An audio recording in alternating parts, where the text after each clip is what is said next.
I like to keep an eye on tech, and most of the time when tech is released, it's typically a small incremental improvement over the previous generation. It could be either a small bump in battery life, or power efficiency, or graphics processing. And every once in a while, we get a special release, something that pushes the envelope of everything. The ASUS Flow Z13 with the AMD Strix Halo is exactly that. I've had this for roughly about a month, and I've done everything on it. Everything from my day job, which is photo editing and video editing, all the way to playing video games at ultra settings. And this is no slouch. It's almost impossible to believe that this is literally the performance of an iGPU on this tablet. Now, although I've had it for about a month, and so far this is the most exciting thing for me personally to be released this year, I often ask myself, who is this for? The specs inside of this thing are absolutely insane. And typically, when you talk about specs like this, you think of gaming. Everything from the monitor to the APU down to the design itself of the actual tablet. It just screams gaming. Even the RGB in the rear window, which by the way, you can turn off in Armoury Crate. I'll talk about that later on in the video, but everything just screams gaming. But when you look into it, there's just so much more that you can do here that isn't just gaming related. Now, for me personally, I've been using it not only for gaming, but also business. Like I said, I've been doing photo and video editing for my day job, and it just makes it so much easier to do all of those things in a small form factor. Now, more importantly, more than anything else, is the brains, the CPU that is in here, which is the AMD. Let me look at this. The AMD Ryzen AI Max Plus 395. It's a botched name, but it's there and it runs 16 cores, 32 threads. It's absolutely awesome. But one of the most important things that it bears mentioning when it comes down to talking with this tablet is the unified RAM, the unified memory that is here. What that means is that you have memory that you can allocate to either the CPU or the GPU, however you see fit.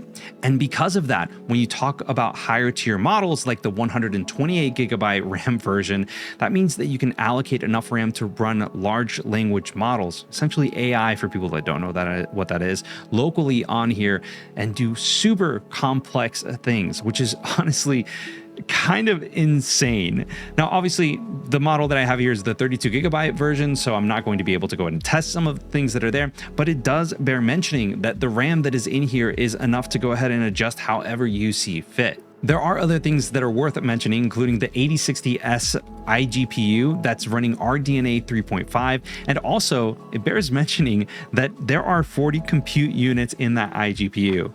That means that essentially you're going to get similar performance to an RTX 4060 or a 4070, somewhere around there, which in an iGPU is absolutely insane in terms of how much performance you can get out of this. And I'll show you guys exactly what I'm talking about later on. Now, as a creative professional, one of the biggest things for me is the display that is on whatever it is that I'm working on. I want it to be color accurate, but I also want to have the flexibility to be able to play games. And the Nebula Display that ASUS put in here is exactly that. It's 180 hertz, 13.4 inch IPS display, 2560 by 1600 with 3 millisecond response time. But more importantly, for me personally, 100% DCI P3, and it's Pantone validated.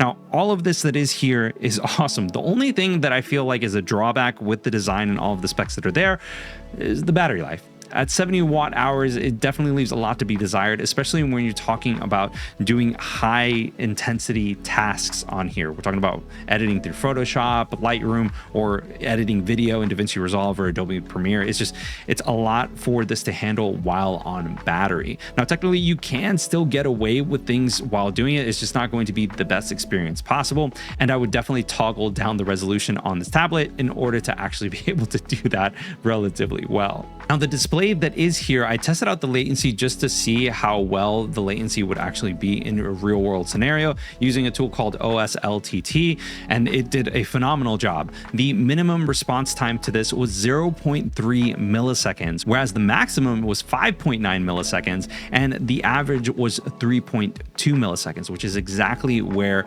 ASUS said this should be. I would also say that the screen size is a little tiny bit too small. At 13.4 inches, it's enough to kind of get the job done when it comes to photo editing, whether it's using Lightroom or Photoshop. But when it came down to editing video in DaVinci Resolve, the screen just became a little bit too clustered, a little bit too full with all of the panels that are there. Obviously, you can toggle them on and off, but for me personally, with my editing process, I would like to be able to just have access to everything. So when it comes down to it, if you're editing video, I would recommend using an external monitor of some kind just to give yourself a little bit more space and a little bit more room to breathe. Whereas with photo, I think it's fine to do it all on this tablet. Now, although the screen is important, I think that it also bears mentioning how crucially important the keyboard is as well. Now, the keyboard is 100% detachable and it has magnets on the bottom to go ahead and connect it, and these power pin connectors that goes ahead and just pretty much automatically attach it to it. And there's an additional magnet right over here if you want to go ahead and elevate it whenever you're using it. Honestly, it's pretty nifty because if you just want to go ahead and connect it, it just connects, booms, and starts working entirely. The cool thing that I like about it is that there is RGB here.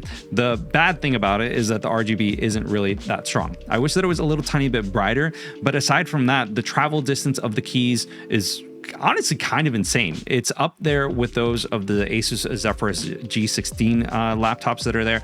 I have one downstairs, and when I was comparing the two, this just felt like it was typing on the keyboard itself. It honestly kind of felt a little tiny bit better.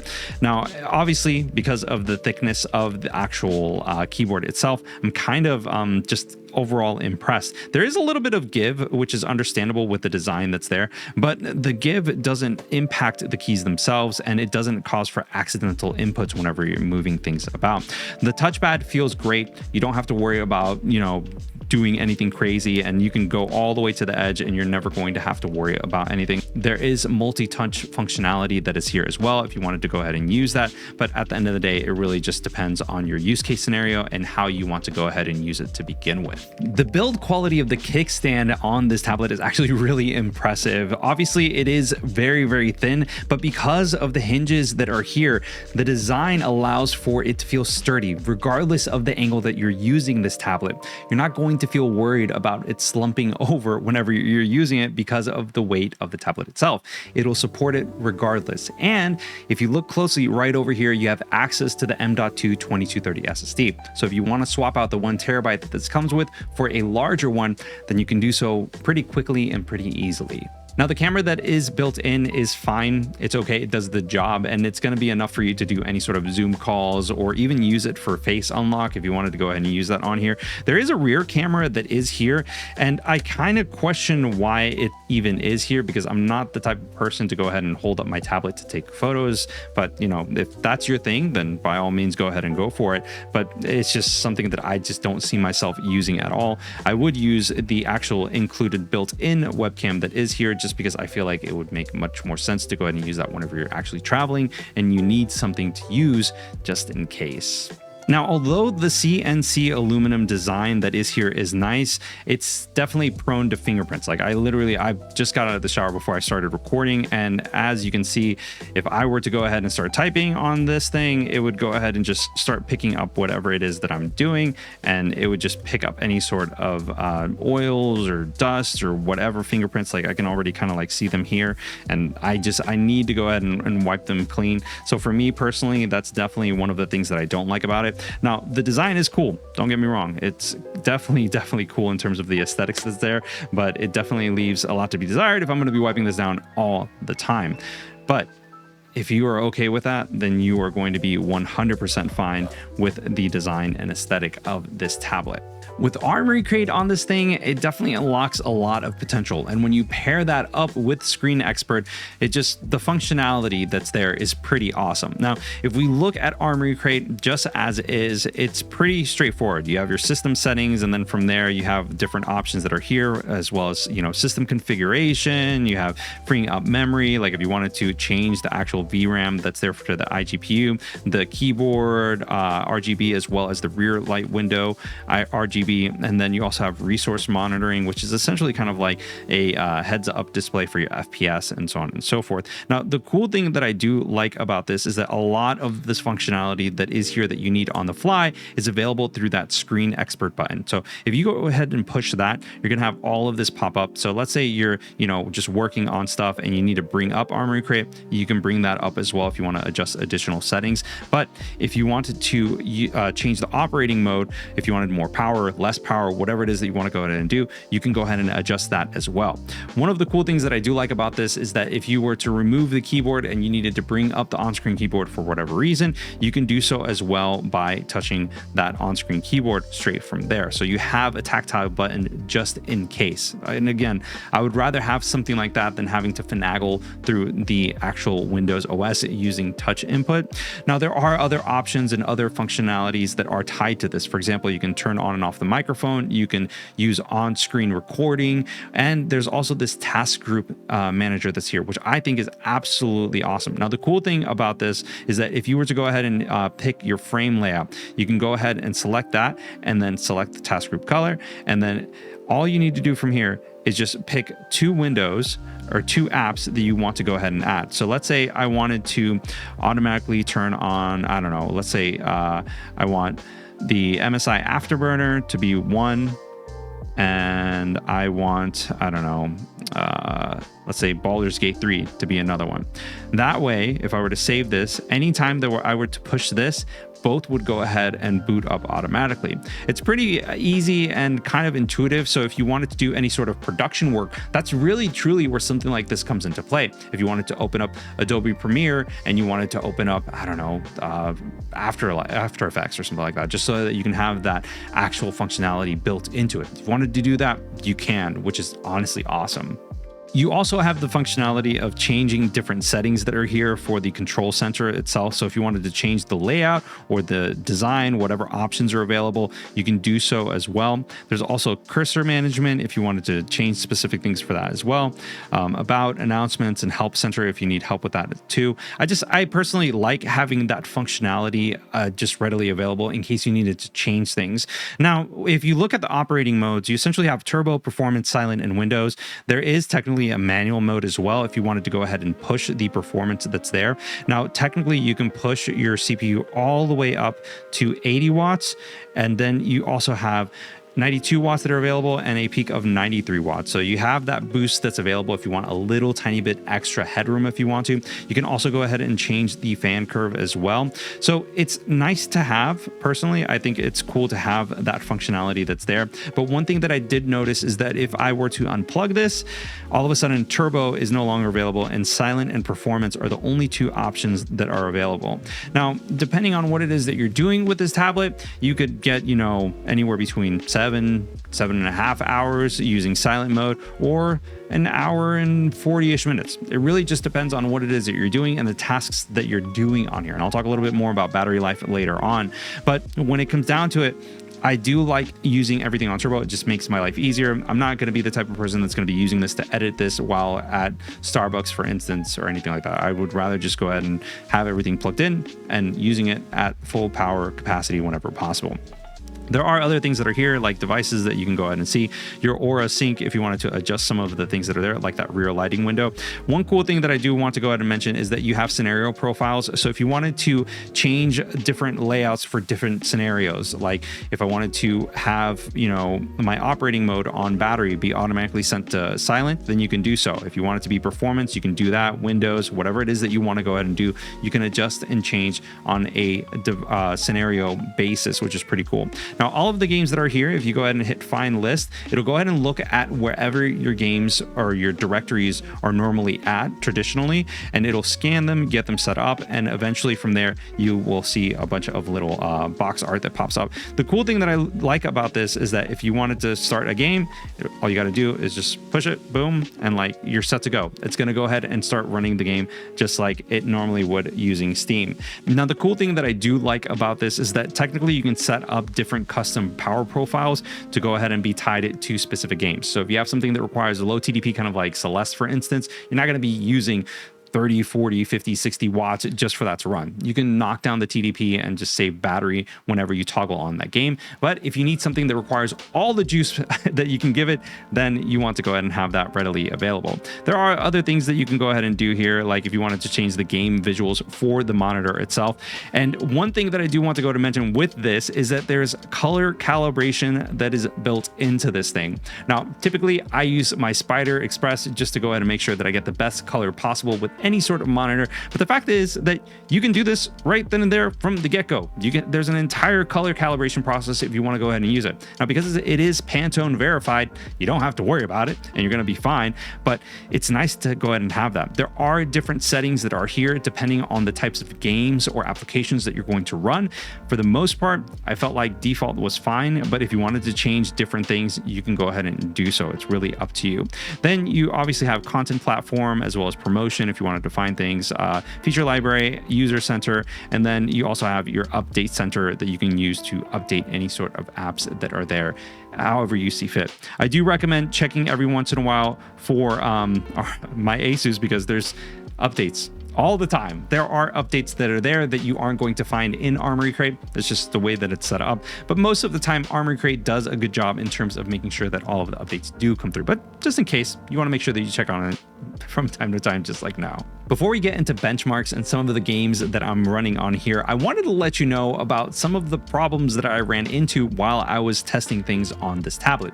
First and foremost, when I first got it, it was really weird because I was getting memory issues. Essentially, I would try to run a game and I would get errors that would pop up saying that there just wasn't enough memory in the system in order for things to run well. And I set up MSI Afterburner alongside with hardware info. And when I looked at the stats that were there, I was getting under 500 megabytes of VRAM, which was super weird. So I went and looked into the BIOS, and the VRAM that was selected in BIOS was actually 4 gigabytes, which was super odd. I went ahead and changed that to 8 gigabytes, assuming that I would get better performance on things, but nothing changed. And I was just so perplexed about what was going on that I just decided, you know what, screw it. I don't have that much time to go ahead and dedicate to something like this. So I need to go ahead and just do a fresh and clean install of Windows, which I did. And once I did that, everything ran honestly beautifully. So if you do get this for yourself and you're starting to run into problems, I would recommend doing a fresh install of Windows, because the version of Windows that ships with this just isn't up to par when it comes to actually allowing the hardware to do the job with the software. Now, in terms of synthetic benchmarks, I also ran into some issues as well. But when it comes down to Cinebench, I ran Cinebench 24 and I got for a single core 114 and multi-core 1540, which is up there with some of the best CPUs that are out there, both in Windows as well as, well, Apple and their M4 line. You also have OpenGeek, which I tested the single core and multi-core performance of the CPU, as well as the iGPU that's there at 8 gigabytes of VRAM. Single core was 2969, multi-core was 20,971, and the GPU was 93,573. I ran FurMark and I got roughly around 111 frames per second. And when I ran 3D Mark for TimeSpy, I got 9981. For Steel Nomad, I got 1998. And for Firestrike, I actually had to run the Firestrike Extreme version because the regular Firestrike would come up with some really weird errors. So with Firestrike Extreme, I got 11,401. When I was testing out the games on this tablet, I essentially ran everything at 1600p, and although there were some games that couldn't hit 60 FPS without frame generation at that resolution, if you did want to go ahead and hit that resolution without using frame gen, you can do that at 1200p for the most part. And even still, it's going to look fantastic running on this Nebula display. The first benchmarks that I wanted to go ahead and get done were Black Myth Wukong and Returnal. Now, Black Myth Wukong, I ran the benchmarking tool that is available from there, and it gave us a good idea of how the game could run. At 79 frames per second using high settings and frame gen on, it pretty much ran absolutely smooth. But if you wanted to turn off frame gen, then at that same high settings, you were getting 50 FPS.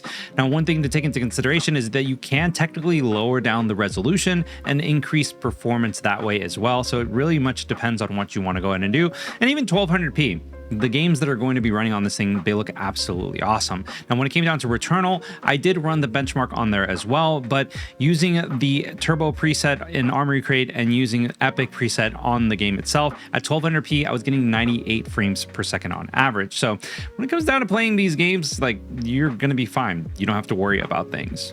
So here we have Spider-Man 2, and we're running at 1600p, the full resolution on this monitor. Very high preset. Ray tracing is turned off, but if you want to, you can turn that on.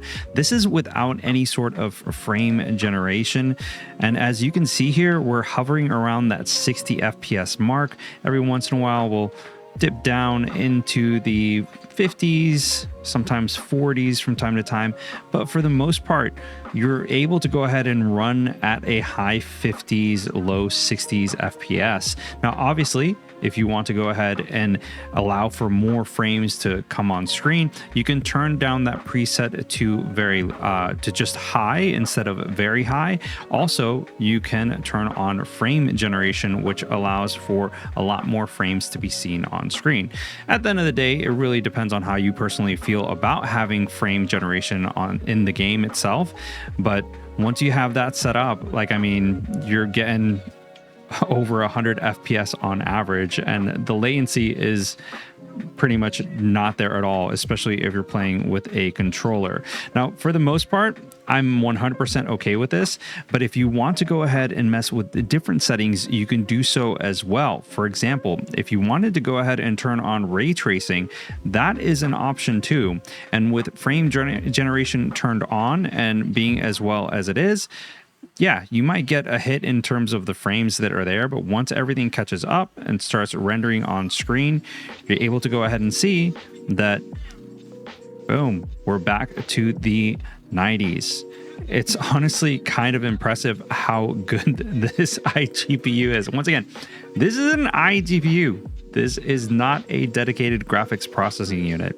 So the performance that I'm seeing on here for this game is impressive, to say the least. Now, I wanted to showcase the Monster Hunter Wilds benchmark. This is a game that just came out, and there are a lot of issues in terms of this game running on lower end hardware. We're talking about the 2000, even the 3000 series tends to give a lot of people problems. But this with an AMD, I mean, this is just absolutely insane. We're talking about 1600p. The preset is set to ultra, and here we are getting roughly around 70-ish frames per second on average. Now, obviously, this is much dependent on the final build that's there, but this benchmark is the 1.0 build, and for the most part, that one had a ton of issues, and still this benchmark is plowing through just fine. From time to time, it'll dip down to the high 50s, but even still, this is pretty well when it comes down to it. And the final layout when it comes to the game running on Ultra at the end of this benchmark is impressive, to say the least. Now, the final result of this benchmark is 67.27 frames per second. This is technically using that frame generation that's right over here. That's a green thing underneath Riva Tuner. But then you got to keep in mind, this is at 1600p resolution, ultra preset, and this is literally an iGPU. Once again, we're talking about an iGPU. This is using the turbo preset in Armoury Crate, 67.27. Now, if I were to go ahead and use this without any sort of frame generation, I was getting roughly 39.16 frames per second, which is still serviceable. If you were to drop this down to 1200p, you'd get much better performance than you would at 1600p. Toggle on frame generation or lower down the graphics preset, and like, you're set. You're gonna hit that 60 FPS mark, no problem at all on here. When it comes to battery life, I couldn't obviously test the battery on turbo mode, but what I did do is I used silent and performance mode to see how much power was being consumed while either playing games or by just using the internet and just perusing and, you know, typing up scripts, things like that, kind of like how I used it for this video.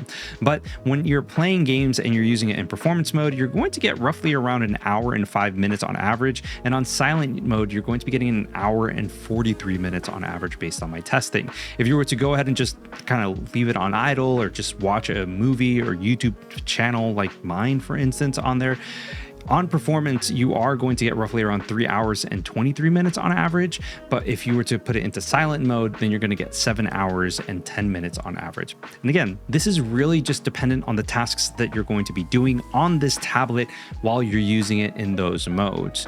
The 70 watt-hour battery is kind of a little bit small. I would have expected something a little bit bigger, but given the size and the design of this tablet, it's kind of insane that they were able to just pack it in there anyways and do as much as you can, and that you can do as much as you can with this tablet. It's just mind-blowing how much you can do with it.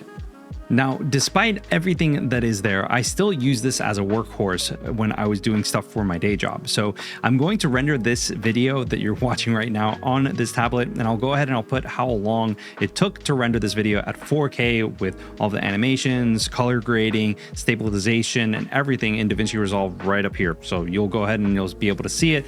And then from there, you'll be able to tell how well this thing can handle doing any sort of working on here. Now, aside from that, with all of the other videos and all of the other photos that I have edited on this, although it is a 2-in-1, it's still kind of comfortable to work on it, especially when you have an additional mouse on the side. It just allows for a much more desktop-like experience, which makes it a little bit better. Because of the size of the screen, I kind of wish that it was a little bit larger, but I understand it being a 2-in-1 and kind of like having the option to be a tablet. It kind of, makes sense for it to be the size that it is. That being said, I still wish that I had a larger screen, and in some instances, I found myself just connecting it to an external monitor, kind of like the one that I have sitting here right in front of me, just because it made that overall experience of working on it just so much better. And it is powerful enough to act like a desktop PC, just in a 2-in-1 tablet. I also rendered a full gallery for my day job, and it was a total of 616 images. Now, the first time around that I was actually rendering it, I got a total render time of 7 minutes and 12 seconds, but then I remembered that it uploaded directly into the cloud. So I rendered it locally, and I got a total render time of 5 minutes and 25 seconds. That's roughly half a second per image, which is pretty freaking fast if you ask me. With all of that being said and done, who is the ASUS Flow Z13 For? And that's kind of like a tricky question to answer, because at the end of the day, for me personally, when I look at it from two different perspectives. I look at it from the creative side of things, somebody that needs Photoshop as well as Lightroom to run well as DaVinci Resolve and Adobe Premiere if I need to in order to get things done. And everything that I've thrown at it in terms of productivity work has just ran beautifully. I haven't had any issues with things. There have been a couple of snags here and there, but nothing that is essentially game breaking when it comes to my experience of actually producing content for my day job. Now, on the other side of the spectrum, you have the gamer side of me, somebody that wants to be able to boot up a game and play without any issues at all. All of the games that I've thrown at this tablet have ran absolutely beautifully. So when I look at it, I kind of see the best of both worlds. And if you are somebody that is interested in something like this, understand that with great power comes a great price. That price point is a lot to take in, especially for something that only has an iGPU. But with the 40 CUs that are here, it's a ton of power. You have nothing to worry about in terms of the power that is packed into this thing. And that unified RAM that is in there, the unified memory allows for you to allocate memory wherever you need it. If you want something that is a little bit more powerful for productivity work, then you can do so. If you want something that needs a little bit more VRAM in order to actually play the games that you want to go and play, then you can allocate it accordingly. That's honestly one of the coolest things about this. And that's not even taking into account all of the pure processing that is here in a freaking tablet, guys. I cannot wait to see what other products are going to include this APU and what we can go ahead and do with this in the future. Guys, let me know what you think down in the comments below. I'd love to hear your thoughts on things. And if you want to hear my thoughts on the Intel B580, then click this video over here. And if you want to hear my thoughts on the first things to do with your ASUS ROG Ally X, then click this video over here. And until next time, guys, I'll see you on the next one. Peace.